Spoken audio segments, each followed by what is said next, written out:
So, Assalamu alaikum wa rahmatullah.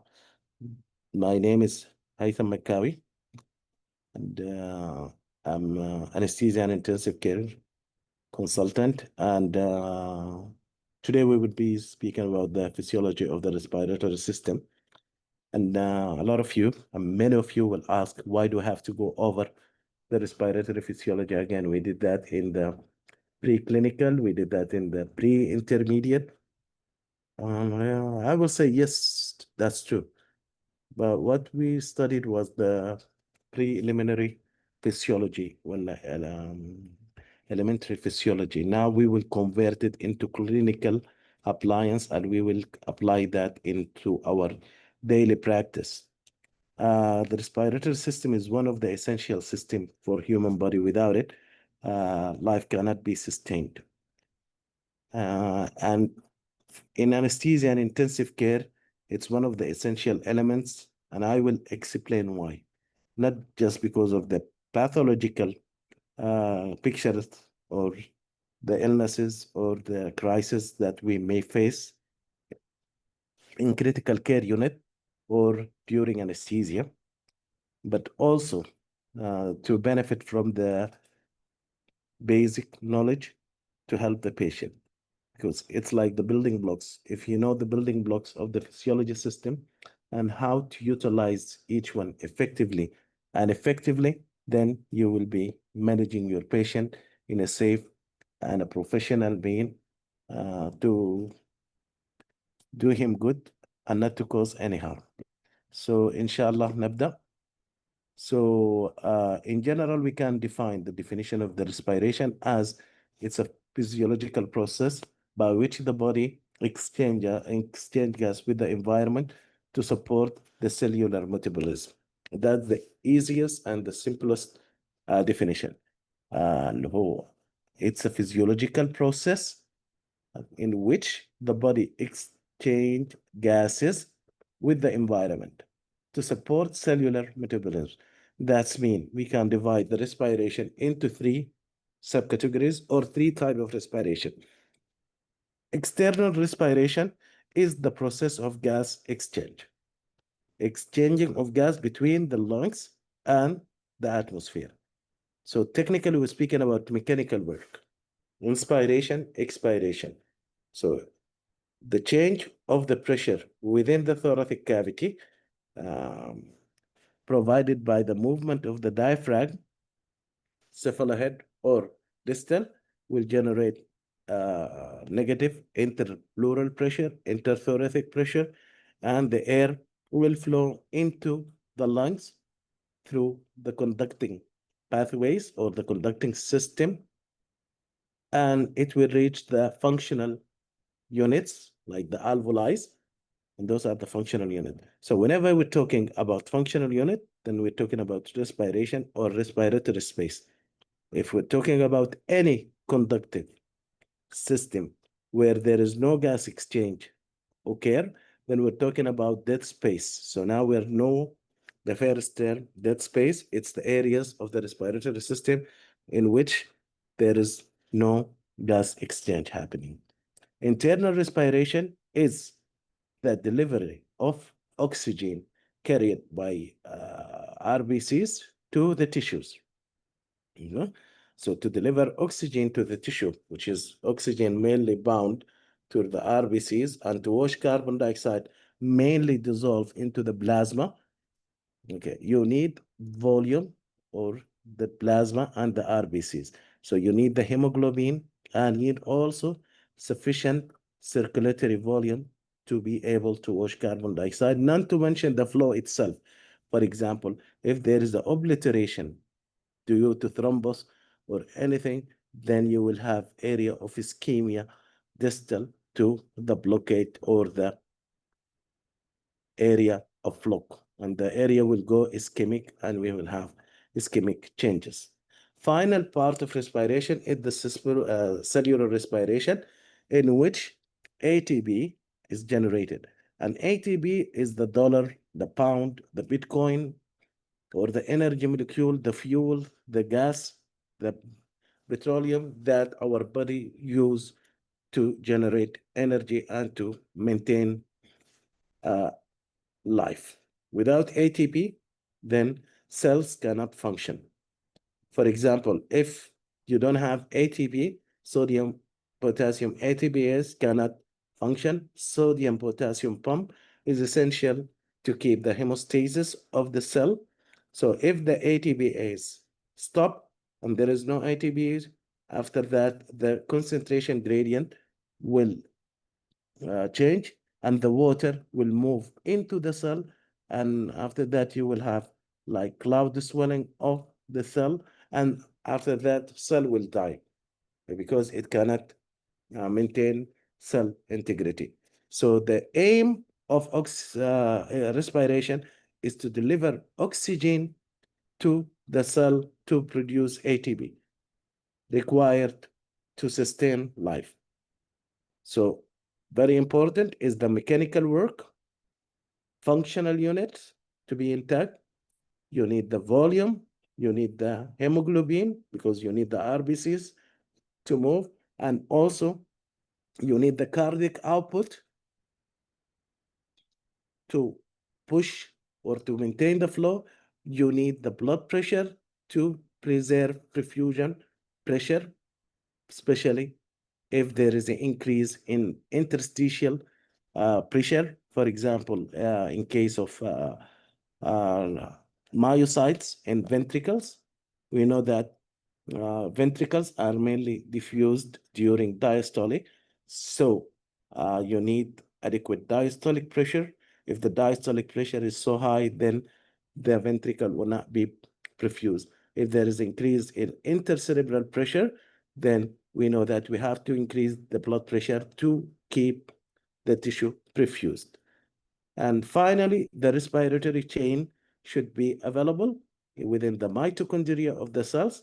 And for example, if the respiratory chain within the mitochondria is impaired due to any intoxication or toxication, for example, in case of cyanide poisoning, then in that case, the respiratory chain is interrupted and the cellular respiration is not taking place. ATPs are not generated, though there is a vast and good oxygen within the alveoli and there is a good perfusion, but the respiratory chain is blocked and the oxygenation or phosphorylation process in the mitochondria is not taking place, and by that death will occur, and we will see the same symptoms of ischemia, which is signs of hypoperfusion or ischemia marked by acidosis, which is lactic acidosis, for example. And this is the hallmark of diagnosing cyanide poisoning, acidosis, okay, regardless of the good perfusion and good oxygen content of the blood. So we'll talk about all those briefly. Just let's stick to one thing. It's the physiological process which the body exchange gases with the environment to support cellular metabolism. So we will move. The functional unit of the respiratory system is the alveolus. This is the functional. And we have like alveolar ducts, bronchioles, bronchus, main bronchus, and trachea. And as we mentioned, all organs or part of the respiratory system which are not included in the gas exchange are named the spaces. And those are the functional spaces. So alveoli, بالعربي الحويصلة, it's like a sac like by endothelial cell or epithelial cell, okay, that facilitate the diffusion of gases. For example, oxygen down the concentration gradient into the blood, or carbon dioxide from the blood to the alveolar sac down its concentration gradient. And that's a normal physiological process. It's leaning mainly in physics. It's a simple diffusion. So gas diffuse down its concentration gradient. And for example, if we have few alveoli or there is an increase on oxygen demand, we can facilitate the oxygen diffusion by increasing the concentration of the oxygen within the alveolar space or the alveolar sac. For example, the normal friction of oxygen in room air is 21%, and that's the partial pressure of oxygen. So if I want to facilitate the diffusion more, then I will increase the friction of oxygen or the FiO2 or the partial pressure to, for example, 1 or 100% oxygen using non-rebreathing masks in case, for example, I want to compensate to hypovolemia or anemia. So this will facilitate the diffusion, okay? So let's think of it like that. Whenever there is a higher concentration in the alveolar space, there is a better diffusion. So, but always remember, it's like having ship coming to the, I'll say it in Arabic. زي السفينة جاتك في المينا. تمام؟ ممكن تكون شايلة كمية من القدس، لكن ما عندك عمال كتير عشان يشيلوا البضائع ينزلوها. يكون مثلا عندك عاملين بس، ففي الحالة زي دي انت محتاج عمال زيادة. تذكروا دائما انه العمال ديل عبارة عن الهيموغلوبين الموجود في الار بي سيز. And hemoglobin is composed of globulin chain or globin chain and 4 ferrous or oxygen binding site in iron, and each binding site take 1 molecule. Okay, so when the oxygen bound to the binding site, and let's call those are the workers, then the deoxygenated hemoglobin became oxygenated, and then the carryboys or the workers can carry oxygen and delivering it to the tissue. So quality of hemoglobin and quality of hemoglobin is essential of the delivery, beside the number of RBCs and the content of hemoglobin, because the hemoglobin is the carrier. So sometimes you may have functional lungs, but for example, you have fewer RBCs, like in case of anemic heart failure. And in anemic heart failure, you may witness angina chest pain due to myocardium hypoperfusion. So remember that hemoglobin is essential in oxygen transfer, okay? As well as the integrity of the membrane. So the more, when we speak about diffusion across membrane, so surface area is essential. The more surface area you have, the more or the better exchange you have. The less surface area you have, the few or less exchange can take place. So losing the, for example, alveolar space due to any pathology, for example, in neonates, when we have surfactant deficiency or acute respiratory distress syndrome of neonate due to loss of or underproduction of surfactant, the alveolus will not be inflated and the radius will collapse. So the surface area will collapse and the diffusion will be impaired. And this is what we witness also in adult respiratory distress syndrome. So understanding the importance of the size of the alveoli gave us the idea to constitute pressure to recruit alveoli and increase their diameter to increase surface area to maximize the diffusion. Diffusion also is limited by thickness of basal membrane. So if the membrane becomes thick, then oxygen or gases in general will not diffuse easily, because now they have to cover a long thickness. So we can say that diffusion is indirectly proportional to the thickness, directly proportional to the surface area. For that, if we have any interstitial disease or pulmonary edema or or any or vasculitis, for example, due to autoimmune disease, then there will be impaired oxygen diffusion in the alveolar space. So also you can increase the number of alveoli to increase the total surface area of the whole functional unit. And by that, you can increase oxygen diffusion. So those are fundamental physiological part, but we are using them in a daily practical perspective in intensive care and anesthesia to save lives and to make life even better for patient. So the partial pressure is essential because, as we mentioned, the oxygen moves down its concentration or partial pressure gradient.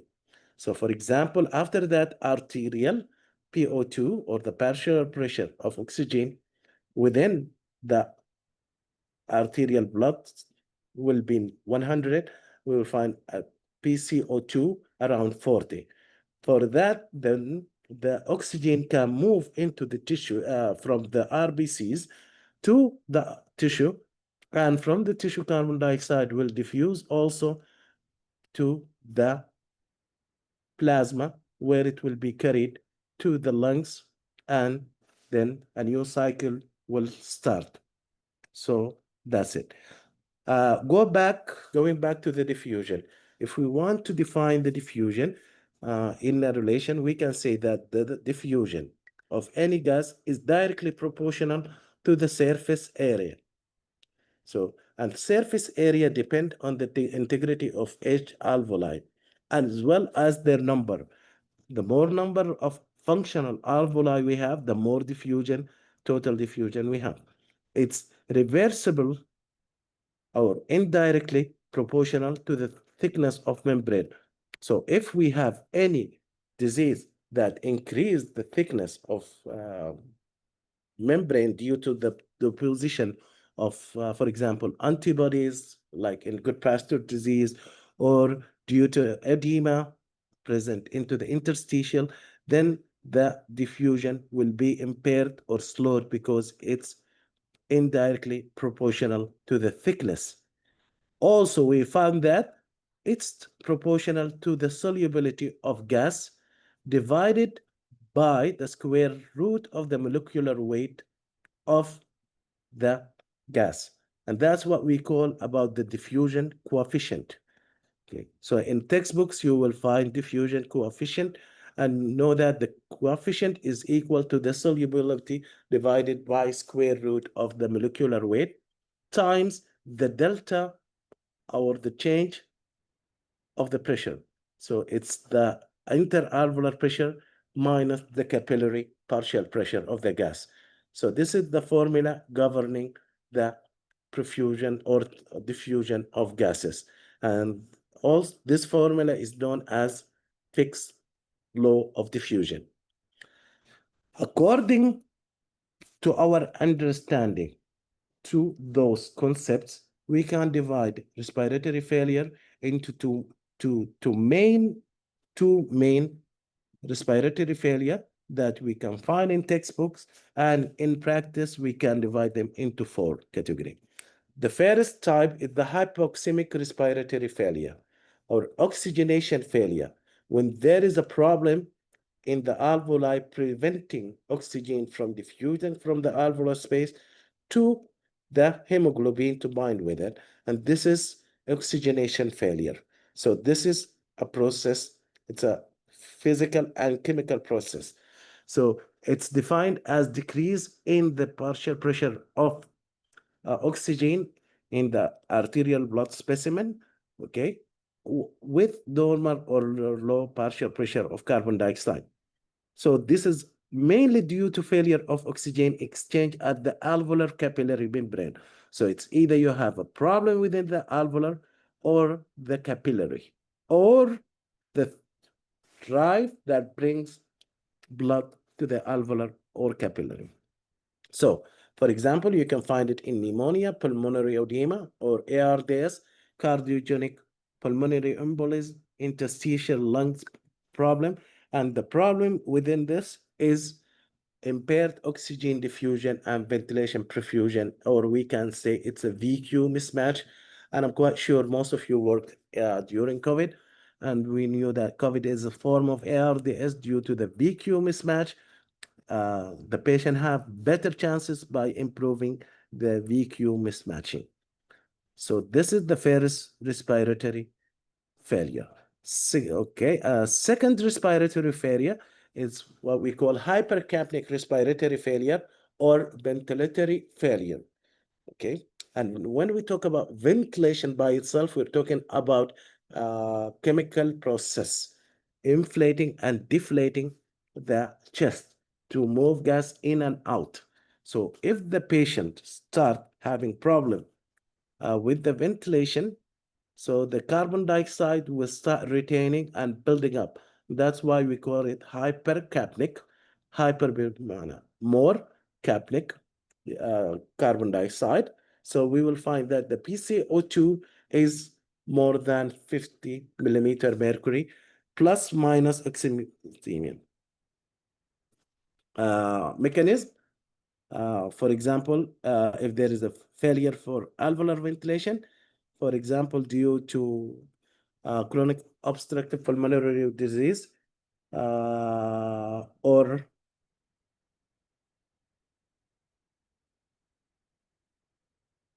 excuse me for 1 minute. I need to have someone to get in.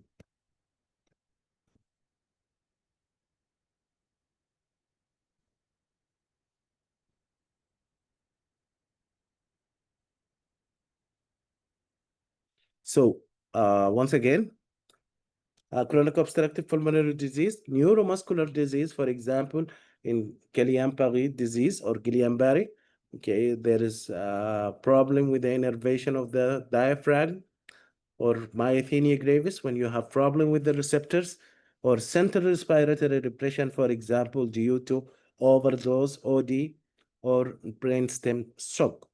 Or also, for example, if there is a case of severe obesity, obesity hyperventilation syndrome or Pickwickian syndrome. So there is inadequate carbon dioxide clearance due to reduced mechanical work or reduced ventilation. It's either due to problem within the respiratory muscles, the diaphragm, for example.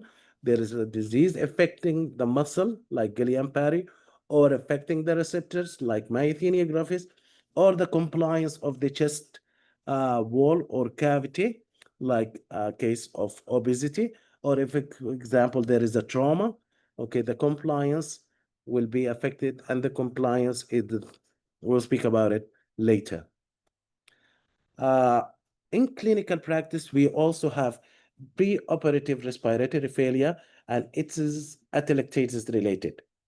So you find it only in clinical practice, but if you're asked an exam, then we have only two types of respiratory failure, 1 and 2, hypoxic and hypercapnic. So the mixed hypoxemic failure caused by alveolar collapse post-surgery. So there's a decrease in the functional residual capacity, and you can see shallow breathing or due to anesthesia effect. And it's quite common on post-abdominal, on aortic or thoracic surgery, and the prolonged immobilization. So the problem is you're losing the alveoli by the process of atelectasis. So when all the oxygen is absorbed from the alveoli, they became atelectic, بتقلصوا. So we have to reconstitute them or recruit them. So this is de-recruiting. The opposite is recruiting, reconstituting the alveoli. And we can use for that incentive spirometer, or we can use, for example, non-invasive mechanical ventilator. And in critical form, we can use mechanical ventilation. Type 4, also this in clinical practice, it's a respiratory failure due to impaired perfusion or circulatory collapse. So the perfusion, as we mentioned, is the movement of the gas from the capillary into the tissue. So you need the hydrostatic pressure generated by the heart to produce the perfusion pressure. And always perfusion pressure equal MAP minus interstitial pressure. So if there is an increase in interstitial pressure, like in case of compartment syndrome, okay, then there will be limitation of perfusion. So that can happen. Also, for example, if you have cardiogenic shock or anaphylactic shock or any case of any type of distributive shock, then the perfusion pressure will be dropped and then the perfusion will not occur, though the oxygen content of the blood is sufficient. So we can see that in respiratory muscle, for example, hypoperfusion, then you get fatigue, hypoventilation. Common causes are distributive shock like septic shock, cardiogenic shock, hypovolemic shock, and there is a respiratory muscle hypoperfusion or tissue hypoperfusion in general. So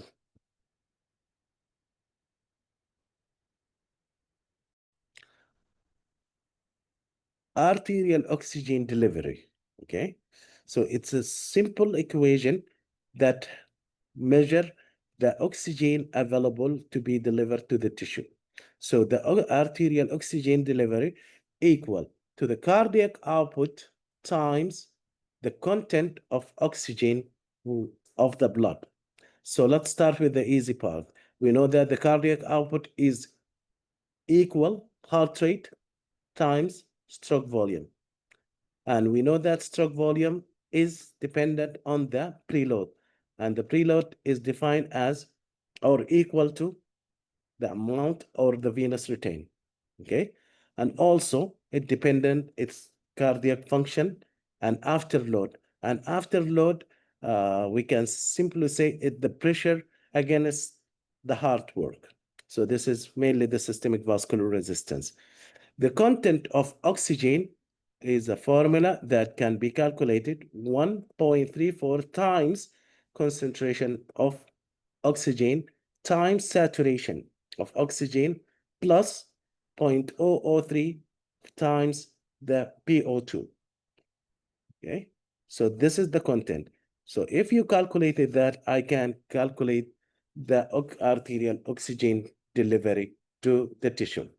So now let's move to applying what we learned into anesthesia.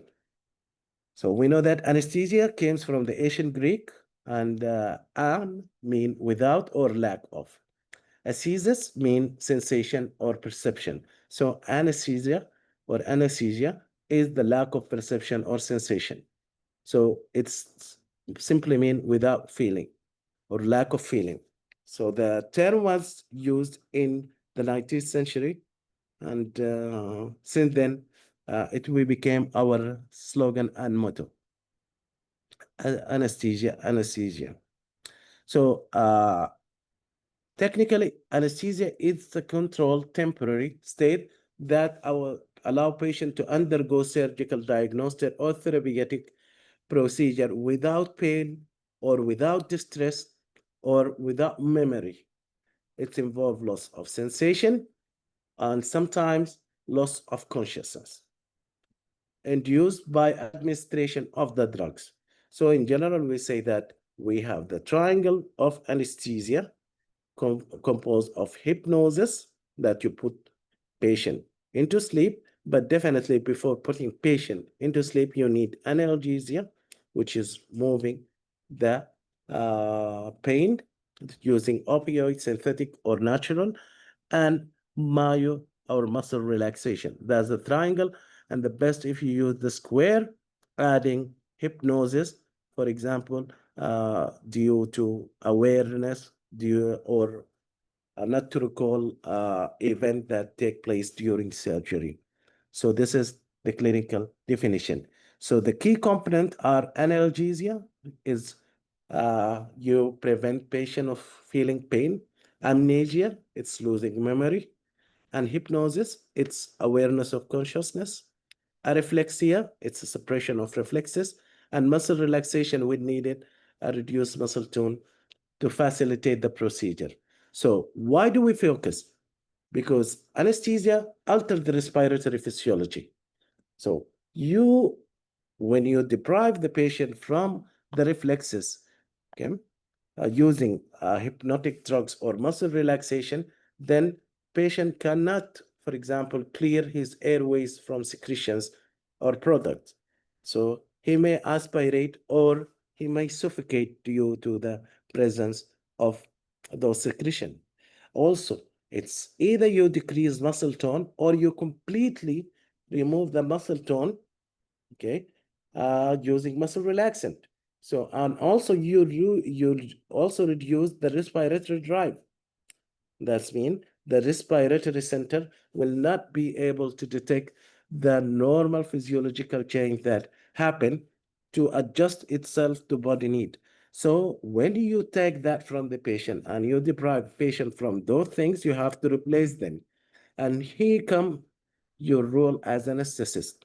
You take the role of maintaining the protecting the airway, preventing aspiration or occlusion due to secretion, and also making the muscle work using the ventilation, okay, and also setting the need of the respiratory drive according to the ABG of the patient and his body requirement.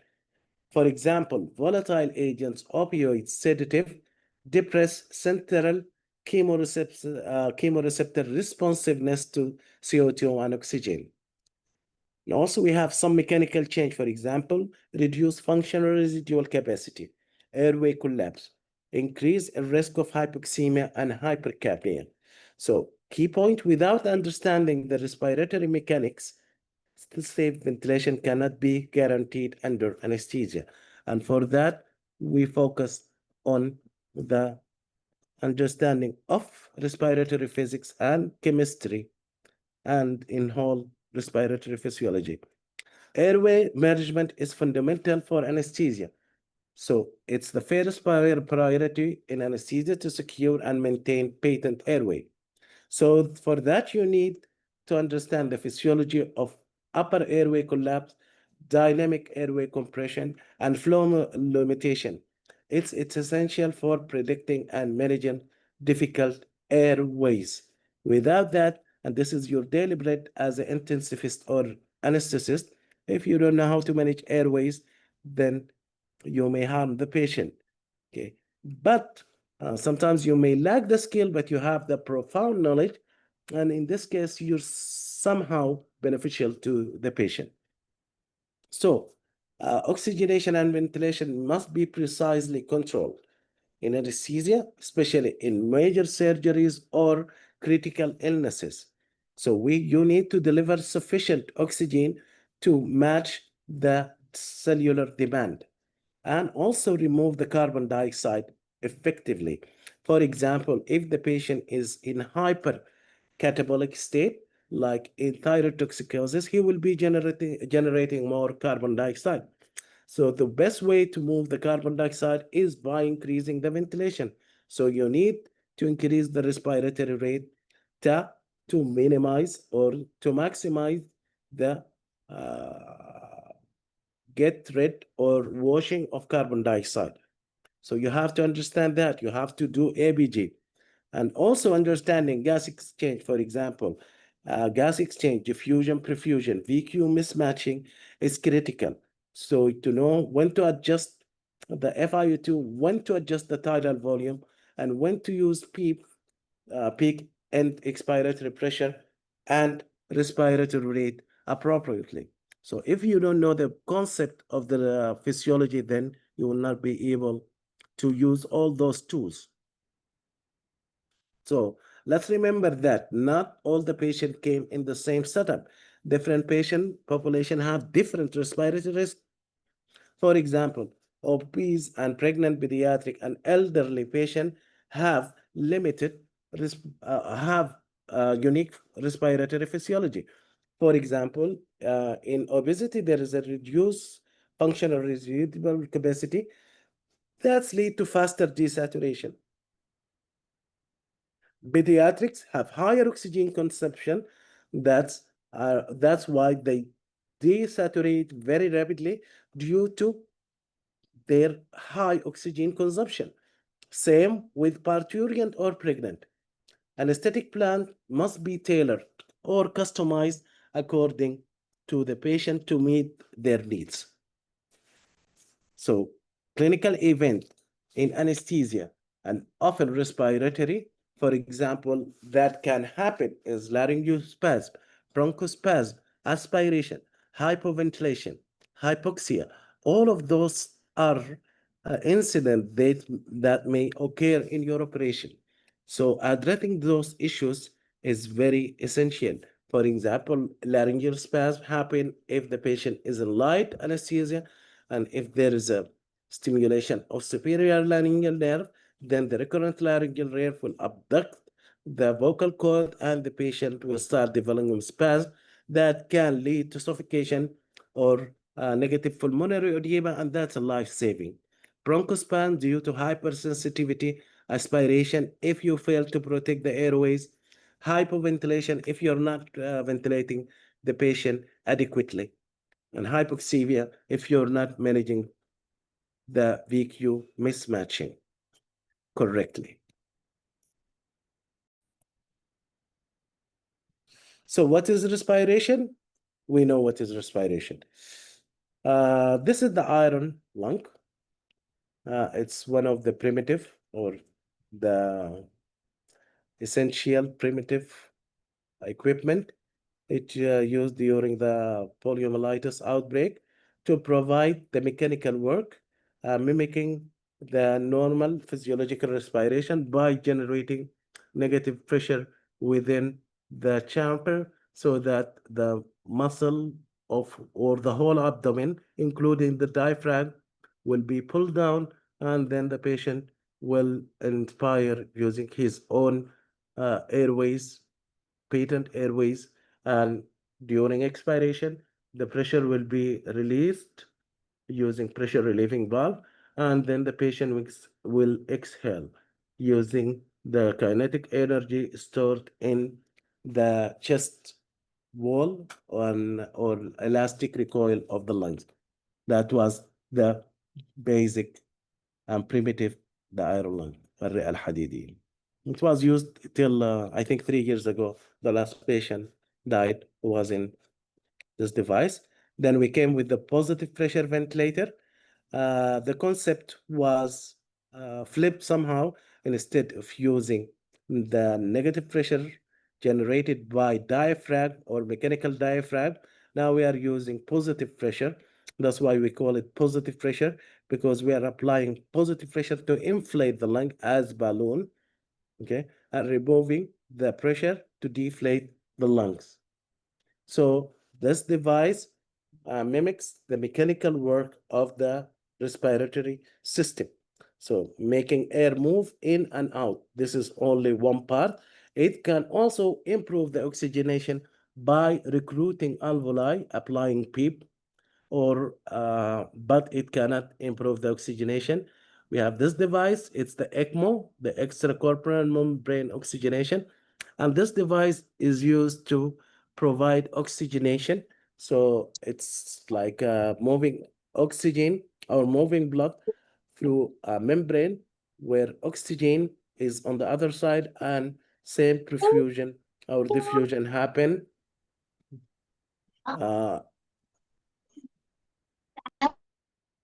So this mimics the function of alveoli. So together, all of them, they make. So from this, we can come to the difference between ventilation and oxygenation. So we can say ventilation and oxygenation together, they make the respiration. Ventilation is the movement of air through the conducting passage between the atmosphere and the lung. So it's a movement of air in the lung dead space or respiratory dead space. The air moves through the passage because of the pressure gradient that are produced by the contraction of the diaphragm and the thoracic muscle in case of normal individual, or because of the positive pressure generated or inflation pressure generated by the machine. While oxygenation is the process of taking oxygen from outside air to and delivering it to the tissue. So this is ECMO-like, okay? And this is mechanical ventilator-like. So it's a ventilation and oxygenation that's constitute respiration. So respiration can be defined alternatively in a bigger and profound form. Is the biological process by which living organisms convert energy from nutrients like glucose into usable energy source, ATP, usually by consuming oxygen to produce carbon dioxide as waste product. In simple terms, respiration, how the body extract energy needed from for all its vital activities. And this is the full definition of respiration. So type of respiration, as we mentioned, external respiration, internal respiration, and cellular respiration. Now, I'm quite sure you know the difference between all of them. Back to the alveolus, the functional unit, upper respiratory tract, dead spaces, conducting systems. So, and we spoke about Fick's law of diffusion in the basic form, that the diffusion of gas is directly proportional to the surface area and times the diffusion coefficient of the gas times the pressure difference divided by thickness of the membrane. So, and you remember the explanation of Fick's law. We spoke about carrying, and we said about oxygenation and how oxygen carry oxygenated blood, and how carbon dioxide is dissolved in the plasma in its vast form or the major form. Some of it's bind to the RBCs, and how it diffuse from the capillary or alveolar to the alveolar space where it goes. So ventilation is the mechanical work, and we can assess the mechanical work by measuring carbon dioxide. If the patient is retaining carbon dioxide, we have problem with the mechanical work or the ventilation. And if the patient is becoming hypoxemic, that means we have problem with the diffusion. And this is the essential part of ECG, ABG. So whenever you find hypercapnia, know that you're dealing with apnea or mechanical respiratory failure. If you have hypoxemia, know that you have diffusion or perfusion problem. So in brief, we can speak about the hemoglobin dissociation curve, and it's a sigmoid curve, represent the amount, the partial pressure of oxygen and the number of oxyhemoglobin saturation or number of hemoglobin that's fully saturated. For example, if we have more than 90 or 80, then 100% as presumably of the RBCs or the hemoglobin will be saturated. If the PO2 is 50, then it will be around 75. If it's like PO2 30, then it will be 50. And due to the sigmoid shape of the curve, that's why we experience this effect in the theater or in the ICU. For example, if the oxygen partial pressure drop from 80 to 75, you will notice that only small part of the saturation is dropped from 100 to 95.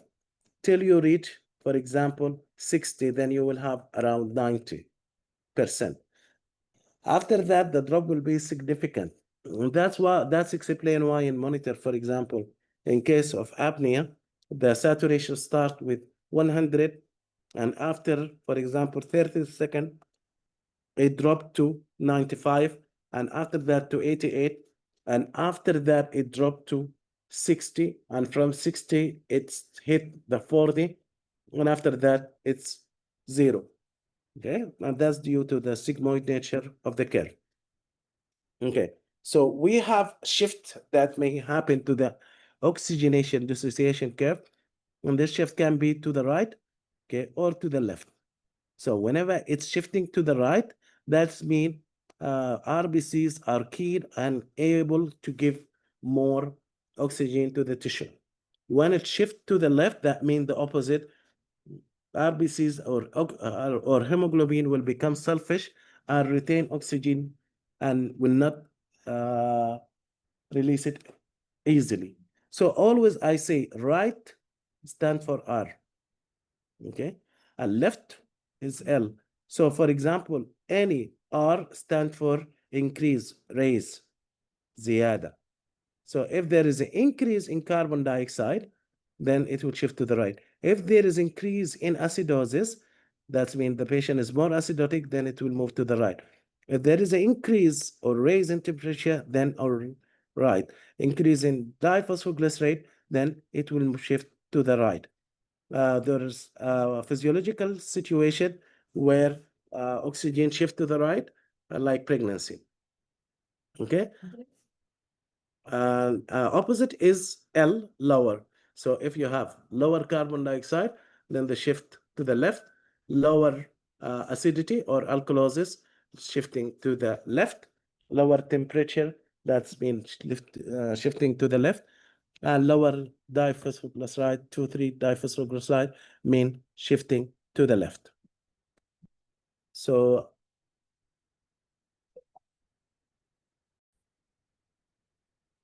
the clinical application of the anatomical and physiological knowledge of the respiratory system improve patient safety during anesthesia. And also, it's optimize the patient ventilator condition and airway patency. Such knowledge has influence in airway management, lung isolation during anesthesia, management of case with respiratory disorder, for example, respiratory endopulmonary procedure, and optimizing the ventilator strategy in the preoperative and intra and post-operative periods. So understanding the ventilation and perfusion and their relation, which each other, is important for the understanding of the respiratory ventilation. Ventilation to perfusion ratio alter with anesthesia, and also body position and with one lung ventilation. All of those alter the physiology, so we need to understand them. The respiratory system function can be separated into two zones. Conducting zone, for example, from the nose to bronchioles, form a path for conducting inhaled gas or gases to the respiratory zone, which is the alveolar duct or the alveoli, where gas exchange take places. So the conducting zones are the dead zones or dead spaces. Okay, and then we have the lower respiratory tract within the thorax, and those we call that also those are conducted, like trachea, bronchioles, alveolar duct. Those all are dead spaces, while the alveoli are the functional unit. So the nose and nasal cavity are divided into two halves by the nasal septum. The lateral wall of nose consists of conchias or turbinates, and the function beside olification and smelling is to filtrate and humidify and warm the air. And we learned that from the nose. Thanks to the nose, we now use humidifier. For example, when we're delivering high concentration oxygen to the patient, not to harm his lungs. And also, for example, we can warm the gases using water or using different techniques, not to cause irritation to the mucosa of upper respiratory tract or to the lungs. So understanding the normal physiology help us to develop equipment that replace the function of the nose, except olification in anesthesia, which is the filter and the humidifier, for example, in mechanical ventilator. In anesthesia machine, canisters and carbon dioxide or observer help in warming and humidifying the oxygen or inhaled gas to the patient. The pharynx is a tube-like passage that connects the posterior nasal and oral cavities to the larynx and esophagus. It's divided into three portions: nasopharynx, oropharynx, and laryngopharynx. Increase in the soft tissue within bone enclosure of the pharynx, decrease in bone enclosure size would result in anatomical imbalance and cause limitation of space available for airway. We can observe that, for example, in case of acromegaly or acromegalic patient, in obese patient, and if there is a tumor growth. So for that, we need to understand the normal physiological conducting system and their diameters. We also need to know the most narrowest places of this passage. We have three narrow places. The first one is the passage posterior to the soft palate, and we call it retropalatal space. And passage posterior to the tongue, and this is the retroglossal space. And this is the most problem happening due to the space. This is the common or the source of all trouble in anesthesia in intensive care.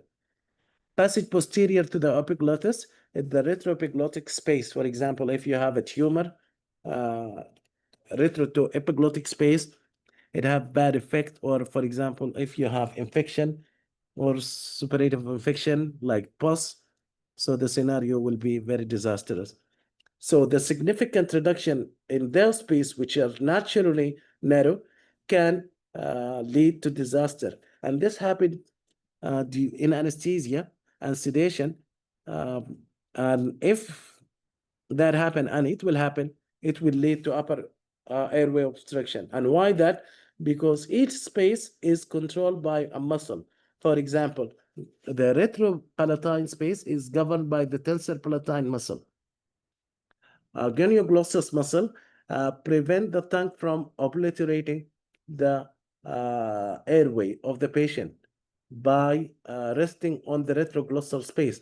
And for that, we use the jaw lifting and chin lifting and jaw thrusting to open the retroglossal space, or using the oropharyngeal or nasopharyngeal tube to open those spaces. So if you fail to practice or apply jaw thrusting or chin lifting, patient might suffocate due to the fall of the tongue due to effect of muscle relaxant and low conscious level, okay, and obliterate the airway, and the patient will suffocate. So also hyoid muscle open the retroepiglottic space. So those three spaces you need to know how to secure. Retropalatine space can be secured by nasopharyngeal tube. Retroglossal space can be secured using oropharyngeal tube. Retroepiglottic space can be secured using endotracheal tube. So those are the muscles. The tensor palatine react the plate away from the posterior pharyngeal wall, and also genioglossus muscle move the tongues anteriorly to open the retroglossal space. And whenever you see a famous football player falling to the ground, في السودان بيقول لك بلع لسانه. هو ما بلع لسانه بس رجع ورا. It's just small maneuver that most of the football players now know how to perform it. So those are the three narrowest passage in the respiratory system and or the respiratory tract, and we know how to secure them.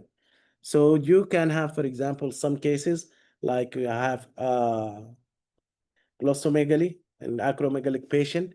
This will be due to enlarged tongue, for example, in acromegaly or obesity. And this will also alter the way you handle the patient airway and your assessment, in your management, and in your skills. So understanding the relation between the bony enclosure and the soft tissue and the pharynx will help you to decide whether this patient can be intubated normally, or you need to adjust or you modify your oxygenation or intubation planning. Always remember, patient will not die if not intubated. Patient will die if not oxygenated. Sometimes to preserve or to keep the patient alive, you need to oxygenate him instead of intubating him. So you can use simple technique like your hands, or simple devices like oropharyngeal, nasopharyngeal tubes, and save his life. So we need to understand also the anatomical structure or the conducting passage or the alveolar bronchial tree of the patient to understand why, for example, foreign body love the right main bronchus, or for example, right middle lobe or right upper lobe in upright position. Okay. And for example, if there is aspiration, if the patient is upright, why it mainly go to the right. And you have to memorize all the part of the function, I mean, the functional division and the anatomical division of each bronchus. For example, in right upper lobe, you have three segment, apical, anterior, and posterior. Left upper lobe, you have those should be memorized. If you want to perform, for example, fiber optic intubation, or if you wanna extract foreign body or help with the foreign body, you have to know the anatomy of those, and we will not go a brief, well, I mean, we went briefly on them, we will not go in details. So now we move to the hardcore of this, and so the respiratory physiology. So the first thing we need to understand is lung volume and capacities. Lung volumes and capacities are very important. If you notice that I mentioned functional residual capacity many times, and each time I said like in decreased functional residual capacity, there is a bad scenario happening. For example, obese with decreased functional residual capacity. So let's assume that we don't have functional residual capacity, that the lungs completely collapse in expiration, and in inspiration and fully expand, and we don't have any functional residual capacity. That's mean during apnea or at end of the expiration, we as human, we will start desaturating. And also when we start inspiration, then we will start desaturating. We will be saturated only when the lungs are fully expand. That's mean in almost 1/3 of the respiratory cycle. Okay, you will be desaturated for 2/3 of your respiratory cycle. For that, thank God we have the functional residual reserve capacity, our functional residual capacity, that may work as a tank or reservoir in which oxygen is stored. So if you're exhaling, moving air in, or if you are apneic, you are not breathing, you are breathing from this tank. So the more functional residual capacity, the more tolerance to apnea you have, because you have storage. It's like oxygen cylinder inside your body. And this is what divers try to build. They focus on two things: reduce oxygen consumption and increasing their functional residual capacity using posture and technique. So this is how they can stay underwater for 3 minutes. So in general, we can say that we have 4 volumes subdivision, and for each volume to be a volume, the volume should not overlap. That means the volume should not be overlap with another one. They cannot be, further be divided. The volume cannot be divided further. And when added together, they give us capacity. So this is the definition of the volume subdivision and capacity. The essential one is the tidal volume, and it's the amount of gas inspired, expired with each normal breath, and it's about 500 ml or 7 ml per kg ideal body weight. So 500 ml in physiological subject, and physiological situation is 70 kilogram ml. So it's a 7 ml per kg. So if you want to constitute, for example, ventilation, mechanical ventilation, and you want to give the patient the ideal, so it will be 7 ml kilogram ideal body weight. Okay. So we have inspiratory reserve volume, IRV, and it's the maximum amount of additional of air that can be inspired from the end of normal inspiration. It's around 1,900 to 3,300 ml. Expiratory reserve volume is the maximum of amount of or volume of air that can be expire from the end of normal expiration, and it's from 700 to 1,200 ml. Expiratory reserve volume, it's the maximum volume of additional air that this was spoke about. Okay. Then we have the residual volume. It's the volume of air remaining in the lung after maximum expiration. This is the only lung volume which cannot be measured with spirometer. For that, we need to use gas dilution technique or nitrogen study or helium or body plasmography. It's around 20 to 25 ml per kg. Okay, so, and since we cannot measure the residual volume, any volume or any capacity that contain the residual volume cannot be measured. For example, functional residual capacity. So, the tidal volume is the amount of air entering and leaving lungs with every breath. Okay. So, if at the end of inspiration, you start taking more air, normal, forcing more air, this is inspiratory reserve volume. And after that, if you exhale to the max from end of normal maximum inspiration, that's to the residual volume, you will get expiratory reserve volume. The residual volume is the amount of air that remain in your lungs if you get rid of all oxygen. And it's sometimes they say that this is the ferrous air that you took when you were born.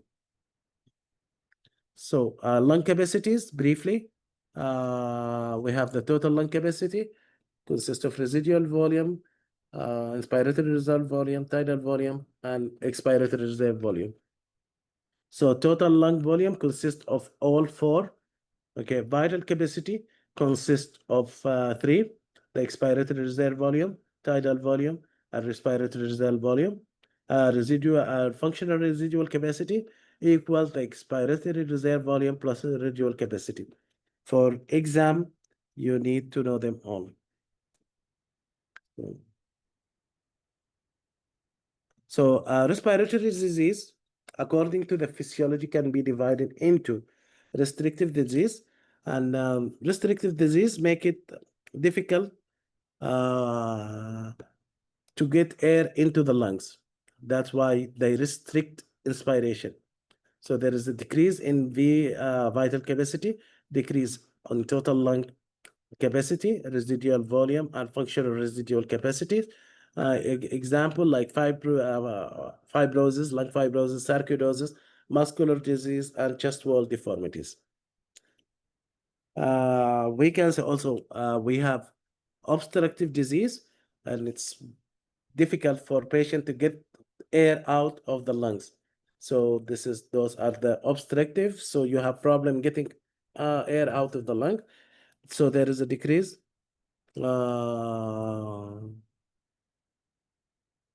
Decrease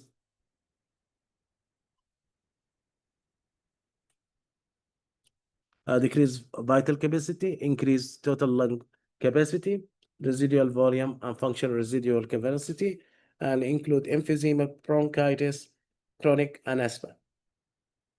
So closing capacity, this is the lung volume at which airway close. Usually, a healthy individual, it's equal to the residual volume plus closing volume. So remember that also when the residual or closing volume exceed the functional residual capacity, closure of small airway may happen during expiration. Yeah, and this is very significant and catastrophic scenario. It can happen, for example, it's similar to when you have tracheomalacia. If the patient is expiring, the trachea collapse and the air get trapped. Closing capacity, when it exceeds the FRC or the functional residual capacity, then alveoli air will be trapped in the alveoli because of the collapse of small airways, and the pressure will start building up, compressing the volume. And when the pressure is applied on the volume, then the shape of the alveoli will be changed, and they will start changing to a bullae or emphysematous-like structure. So closing capacity, for example, can increase with age, extreme age, for example, in elderly or in pediatric. Work of breathing can be divided into elastic work and resistive work. We can say it's a dynamic work or static work. We can say also frictional work and expansion work. You can find many names, but usually elastic work is needed to counter the lung elastic recoil during inspiration. Okay, so it's proportional to lung compliance. So it's the displacement of the wall outward and the abdominal organ downward. So for example, in case of pulmonary fibrosis, the lung is stiff, the compliance is low, and then compliance is high, then the lung need more elastic or dynamic work. Resistive work, also we call it frictional, because it's the work you need to make airflow within the respiratory tree or the conducting zone. So it's the work needed to move the air through the airway against airway resistance. That's why we call it resistive or frictional, because of the friction. Increase in case of chronic obstructive pulmonary disease. Okay, and this is increased elastic work. So work of breathing can be defined. It's a work required to move the lung and the chest. A lung movement to initiate ventilation is divided into elastic, that's another name, and non-elastic force. Elastic is to move the lung and the chest cavity. Non-elastic is frictional. Al-ihtikak, it's 50% of the work. So the work is divided between both of them. Remember, since it's work of breathing is so efficient, remember that you use only 2% of body energy to breathe. So the respiration in normal scenarios is so efficient, but in case of asthma or in case of anemia, if there is an increase of work of breathing, usually you pay additional to restore the normal. So you will pay more than the 2%, you may reach 20% of your energy needed for the respiration. So in general, we can assess the work of breathing using the lung volume, pressure curve. Yeah, we will speak about that in next lecture in details. We will go briefly. So we will speak about the control of the respiration. We have the higher center, CNS center, that are located in the brain stem, and those are responsible for controlling the respiration. Yeah. So the respiratory center is located into two portions, or in the bones and the medulla. Okay, so we have a pontine respiratory center and we have medullary respiratory center. Okay, then we have like motor neurons presented in the ventral part of the spinal cord, especially the thoracic, that innervate the diaphragm and the intercostal muscles and accessory muscles. Okay, and those we call it the motor tract or the. Also, we have a feedback that come to the posterior part of the spinal cord, and we call those, and are the feedback from the receptors. So in general, those are the things. So the body communicate with the centers through the receptors using the efferent tract to communicate with the dorsal respiratory group, which are functioning as a sensory, or they collect information from the body. conveying information to the ventral, and the ventral is like the motor unit that control the muscles. Always remember that, or think of the medulla and bones as continuation of the spinal cord. So we know that in the spinal cord, the ventral part or the anterior part is motor, and while the dorsal part is sensory. So also in the medullary center, we have dorsal group and ventral group. Dorsal groups function as respiratory or function as signal receiving, while the ventral function as a motor unit. So also the control of respiration is influenced by cognition.